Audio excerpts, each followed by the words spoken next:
What do we have here?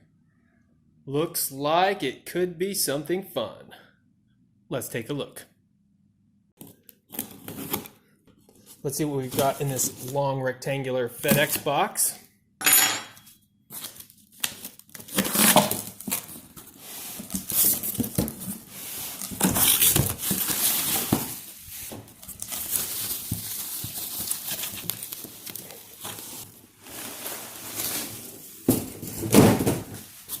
All right, we've got what appears to be a new guitar. Here's something interesting. When I pulled this guitar out of the box, about a pound of sand came with it. So I guess this was coming from Florida, Tampa, Florida, in fact. And if you've ever been to Tampa, Florida, you can tell that this is the white Tampa Beach sand. So that makes sense. What do we have here? We've got a Fender case and looks pretty nice. One latch, the locked latch was undone. Actually, both locked latches were undone. So we just have the one latch. Hopefully that's enough to keep everything secure. And inside, we have a beautiful Ash Stratocaster Deluxe. But before we make this total reveal, let's make sure that the headstock did not get damaged in any way. And looks good. So this is, let's see what year we are. I think it's a 99 Stratocaster Deluxe. An early version of the Deluxe. Looks like we've got the noiseless pickups in here, but they don't have any branding that says as such, so I'm just guessing at that. But a nice perloid 3-ply pickguard, the standard Stratocaster 2-point trim, standard input jack, and 22, looks like medium jumbo or jumbo frets. Those are bigger than any Strat that I've ever seen before.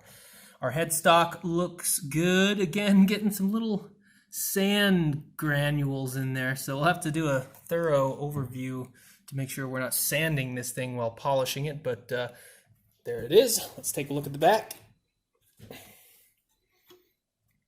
And here you can see the really nice one-piece ash body, natural color. Our trem appears to have 5 springs. That's a strong one. It looks like it's blocked all the way there too. So that's going to take a little bit of effort to actuate it, but hey, that's fine with me.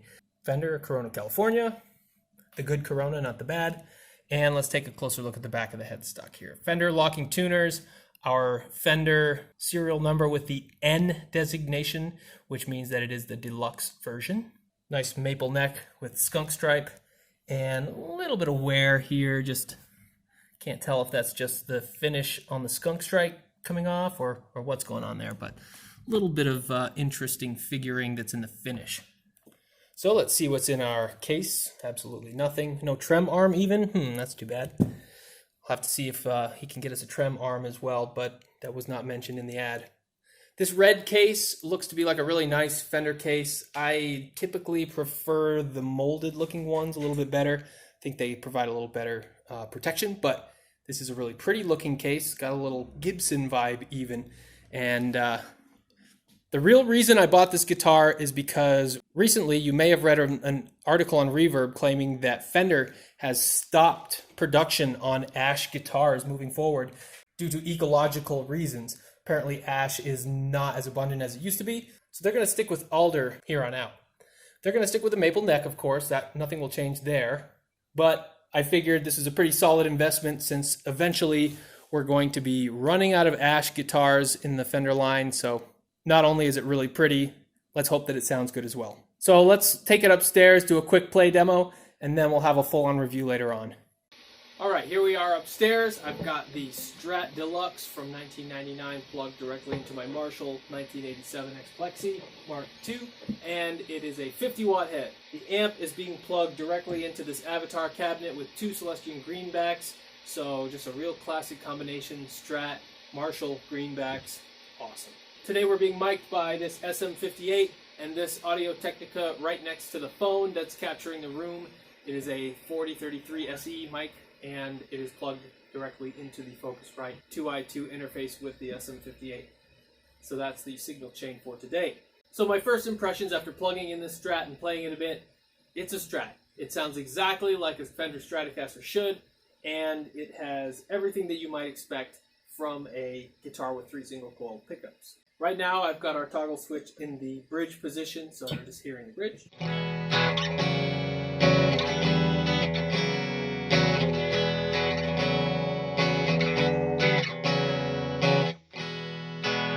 Really just classic single coil sound. But just for kicks, let's hear all 5 positions. We are now in the bridge and middle.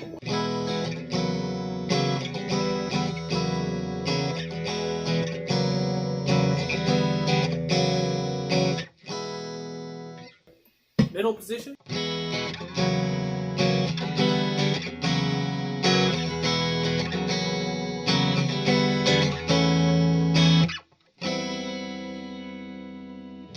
Neck and middle.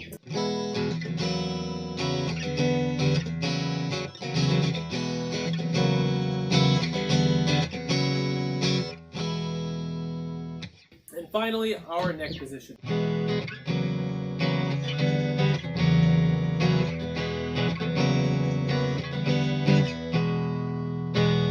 That neck position really adds a bit of darkness to the tone and takes some of the edge off of that single coil sound. So a real wide range of sounds you can get out of this guitar. My personal preference is either position 4 or 5. Let's go ahead and leave it at 4. That's like the most classic Stratocaster sound that I can think of right there. So here we have some clean sounds, really nice.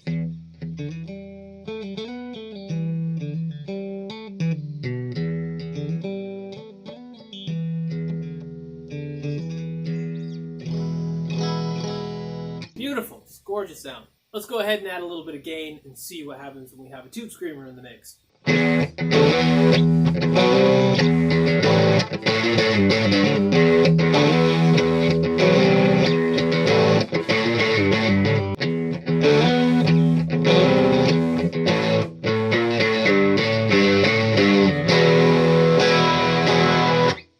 I will never get tired of that sound.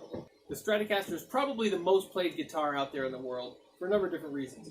But most importantly, it's a simple guitar, but it's not simplistic at all. So it's very easy to use, but it's not so simple that it's just a dumb brick. And also, just because it's simple does not mean it's not versatile. This is actually one of the most versatile guitars that I can think of. Having 3 single coils really gives you a lot of different tonal options.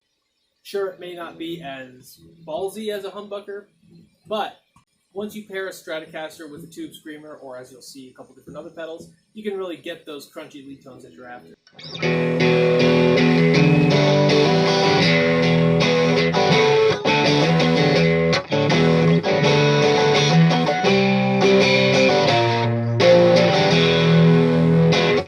Really nice.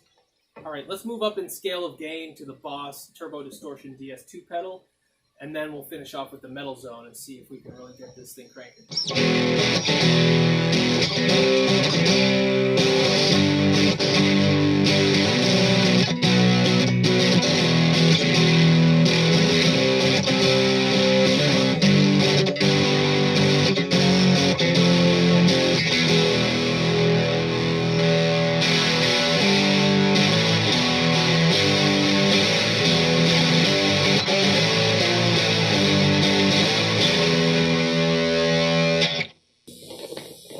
Really nice distortion tones. I like to think of the tube screamer as kind of the rhythm crunch, and then the DS2 and the metal zone are more of the lead, or just really just chug style of pedal. This one doesn't chug quite as nicely as the metal zone, but it's kind of in between on the scale of tube screamer, metal zone, falls somewhere in between.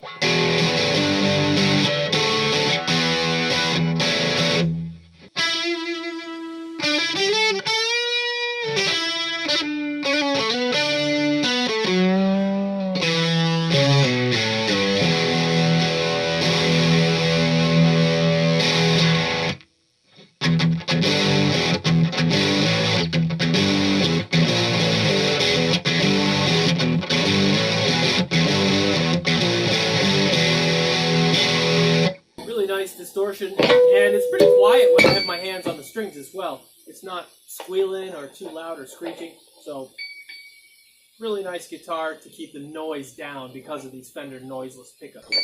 Alright, let's go right to the metal zone and see how she sounds.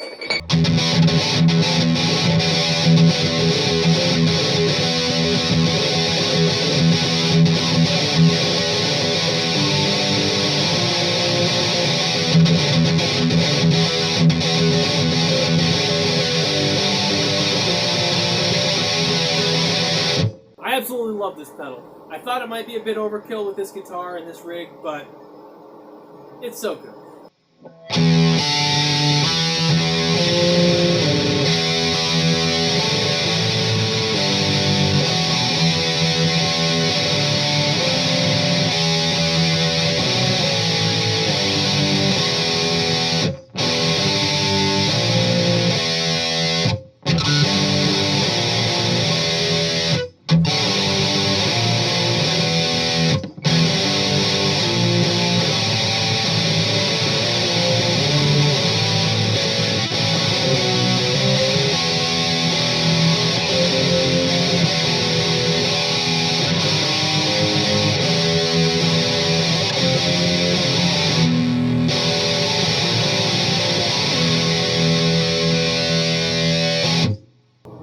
She really can chug.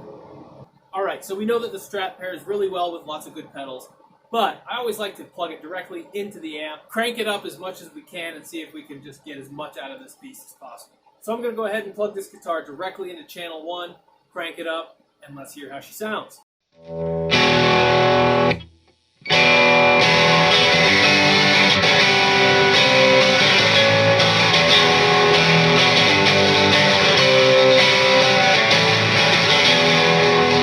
We aren't peaking yet. Let's go ahead and punch it up a bit. We're on like 4.3 in this Marshall Plexi 1987X Mark II, and it's just so loud.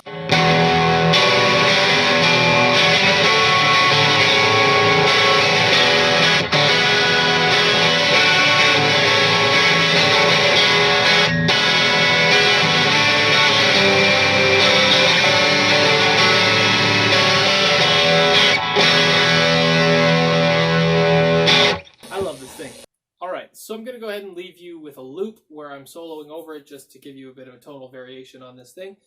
But before I do, I'll give you my final thoughts. I think that this is really a great guitar. I love the Stratocaster. This one is Stratocaster number 3 for me. I have one standard and one deluxe already with a not so standard neck. It actually has an aftermarket neck. So this is my first true Fender Stratocaster Deluxe with the matching neck and body. And boy, it doesn't disappoint. What I love most about Stratocasters is when you pick one up from one to the next, they really feel similar. They sound similar, they feel similar, so there's such a little variation from one guitar to the next that there's consistency, there's versatility, there's simplicity, and there's a whole lot of tonal options out of this guitar. So if you have the opportunity to pick up a US Stratocaster Deluxe, I highly suggest it. This one's going to be my new number 1 for a while until it gets worked into the rotation, and it's been a lot of fun so far. Alright, so if you like this content, feel free to like and subscribe. That always helps me to know where to direct my creative efforts. So thanks again for watching. Hope to see you on the next one.